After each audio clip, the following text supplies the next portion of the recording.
안녕하세요. 절세퀸 황경미 세무사입니다. 오늘은 12.16 대책의 후속 방안으로 국토부에서 발표한 자금 조달 계획서에 대해서 말씀드려 보겠습니다.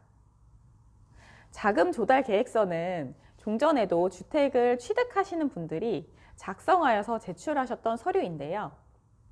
이것은 이번 주에 국토부에서 발표한 사항으로는 크게 세 가지가 내일 3월 13일부터 적용됩니다.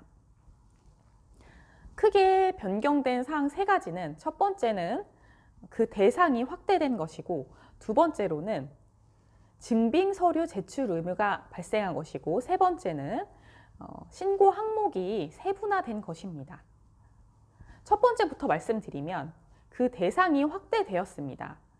자금 조달 계획서가 종전에는 투기 과열 지구에 3억 원 이상의 주택을 취득하셨던 분들이 작성 의무가 있으셨다면 3월 13일 이후부터는 투기 과열 지구뿐만 아니라 조정 대상 지역에 3억 원 이상의 주택을 취득하실 때에 그 작성 의무가 발생하시고, 조정 대상 지역이 아닌 일반 지역이라고 하더라도 6억 원 이상의 주택을 취득하신다면 자금 조달 계획서를 작성할 의무가 생기게 됐습니다. 이렇게 신고 대상이 확대되었고요. 두 번째로는 자금 조달 계획서에 증빙 서류를 첨부할 의무가 발생했습니다.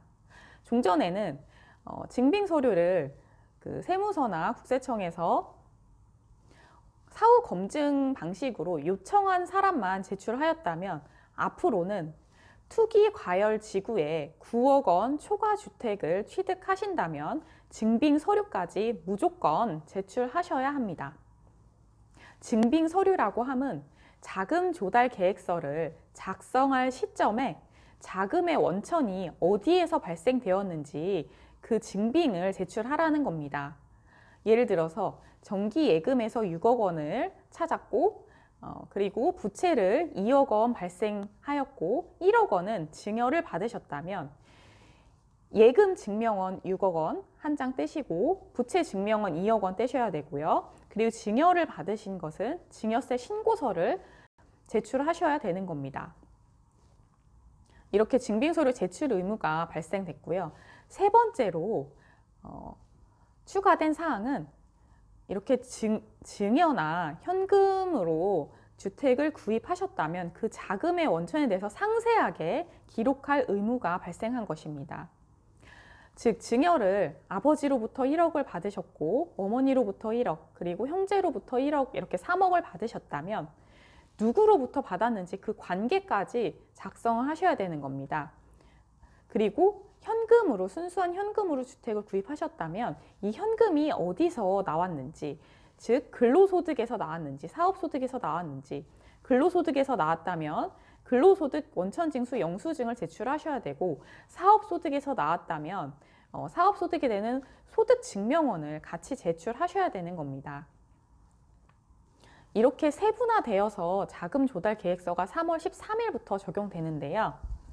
3월 13일부터 적용된다는 의미는 종전에 주택 계약을 하신 분들은 종전대로 과열지구에 3억 원 넘는 주택에 대해서 자금 조달 계획서 작성 의무만 있으신 거고, 증빙서류 제출이라던가 관계의 세분화 작성까지는 앞으로 계약을 하시는 분들만 적용되는 겁니다. 그러면 이 자금 조달 계획서는 언제 제출하시는지는 아셔야 되는데요. 자금 조달 계획서는 일반적으로 공인중개사를 통해서 주택을 계약을 하신다면 공인중개사가 주택의 실거래가를 신고하는 시점에 자금 조달 계획서와 증빙 서류까지 모두 다 첨부하여서 일괄 신고하실 수 있습니다. 그런데 다만 이 자금 조달 계획서나 증빙 자료에 개인 정보가 노출되는 것이 꺼려지신다면 공인중개사가 일단 실거래가를 신고한 다음에 개별적으로 증빙 자료와 자금 조달 계획서는 내시면 됩니다. 그런데 제출하시는 방법은 직접 신고관청에 가셔서 제출하셔도 되고, 인터넷, 부동산 거래관리 시스템에 접속하셔서 스캔한 자료를 업로드 하시는 방식으로 제출하셔도 됩니다. 그런데 이 자금 조달 계획서를 3월 13일 이후 계약분부터 적용되기 때문에 계약 시점을 허위로 3월 13일 이전으로 거짓으로 작성한다면 2%의 과태료가 발생하실 수 있고, 자금 조달 계획서를 아예 제출하시지 않으시거나 아니면 9억 원 초과하는 주택에 대해서 증빙 서류를 제출하지 않으신다면 과태료가 500만 원까지도 발생하실 수가 있습니다. 그렇기 때문에 좀 더 주의하셔서 작성을 하셔야 되고요. 자금 조달 계획서를 작성하는 시점의 자금 원천에 대해서 작성하시면 됩니다. 주택을 처분을 하신 후에 그 자금을 은행에 예금에 놓으셨다가 새로운 주택을 취득하신다면 자금 조달 계획서를 작성하는 시점에 은행에서 출금을 하시는 거기 때문에 은행 예금에 체크를 하시고 예금 잔액 증명서를 제출하시면 됩니다. 그러니까 과거의 현금 흐름보다는 자금 조달 계획서의 작성 시점에 어디에서 나온 것인지 그것을 상세하게 기록하라는 것입니다. 그리고 예를 들어서 자금 조달 계획서 작성 시점에 대출이 완료되지 않으셨거나 상속이나 증여가 완료되지 않으셨다면 작성 시점에는 증빙서류 제출하시지 못하는 상황에 처하셨을 때 증빙서류를 제출 안 하셔도 되지만 나중에 국세청에서 자금 조달 계획서에 대한 증빙 자료를 요청하신다면 바로 제출하셔야 합니다.